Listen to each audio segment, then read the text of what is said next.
5/5/2022 ಬ್ರೂಸ್ಪೇಟೆ ಠಾಣೆಗೆ ಒಂದು ವೀರೇಶ್ ಅಂತೇಳಿ CMS ಕಂಪ್ನಿಯಲ್ಲಿ ಕೆಲಸ ಮಾಡೋ ಮ್ಯಾನೇಜರ್ ಒಂದು ಬಂದು ಕಂಪ್ಲೇಂಟ್ ಕೊಡ್ತಾರೆ.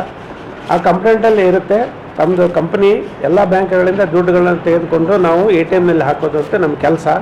ನಮ್ಮಲ್ಲಿ ಕೆಲಸ ಮಾಡ್ತಾ ಇದ್ದ ನೀಲ್ಕಂಠ ಅಂತ ಒಂದು ಹುಡುಗ ಅವತ್ತು 21ನೇ ತಾರೀಕಿಗೆ ಮಧ್ಯಾಹ್ನ 1 ಗಂಟೆ ಸುಮಾರು ಕರ್ನಾಟಕ ಬ್ಯಾಂಕ್ನಿಂದ 50 ಲಕ್ಷ ರೂಪಾಯಿ ತೆಗೆದುಕೊಂಡು ಹೋದವನು ನಮಗೆ ನಮ್ಮ ಆಫೀಸ್ಗೆ ದುಡ್ಡು ತಂದು ಕೊಟ್ಟಿಲ್ಲ, ಯಾವುದೇ ATMಗೆ ತುಂಬಿಲ್ಲ, ಕಳು ಮಾಡ್ಕೊಂಡು ಹೋಗಿದ್ದಾನೆ ಅಂತೇಳಿ ಒಂದು ಫಿರ್ಯಾದಿ ನೀಡಿದ್ರ ಮೇರೆಗೆ ಕೇಸ್ ನಾವು ದಾಖಲು ಮಾಡ್ತೀವಿ.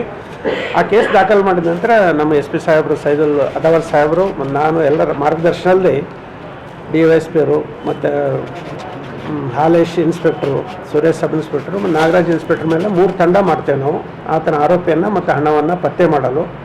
ಅವನಿಗೆ ನಿನ್ನೆ ಅವನು ಕೊಪ್ಪಳದಲ್ಲಿದ್ದಾನೆ ಅಂಥೇಳಿ ನಮಗೆ ಒಂದು ಮಾಹಿತಿ ಸಿಗುತ್ತೆ. ನಾವು ಅವನು ಹೊಸ ಮೊಬೈಲ್ ತೊಗೊಂಡಾಗ ಅದನ್ನು ಟ್ರೇಸ್ ಮಾಡಿದಾಗ ಗೊತ್ತಾಗುತ್ತೆ, ಮಾಹಿತಿ ಸಿಗುತ್ತೆ. ಅಲ್ಲಿ ನಿನ್ನೆ ಹೋದಾಗ ಅವನು ನಮಗೆ ಕೊಪ್ಪಳದಲ್ಲಿ ಸಿಕ್ಕ, ಅವನೊಂದಿಗೆ ನಗದು ಹಣನೂ ಇತ್ತು. ಅದನ್ನು ನಾವು ನಿನ್ನೆ ಕರ್ಕೊಂಡು ಬಂಧಿಸಿದ್ದೀವಿ. ದಸ್ತಗಿರಿ ಪ್ರಕ್ರಿಯೆ ಕೈಗೊಂಡಿದ್ದೇವೆ. ರಿಕವರಿ 50,000 ಆಗಿದೆ. 50 ಲಕ್ಷ.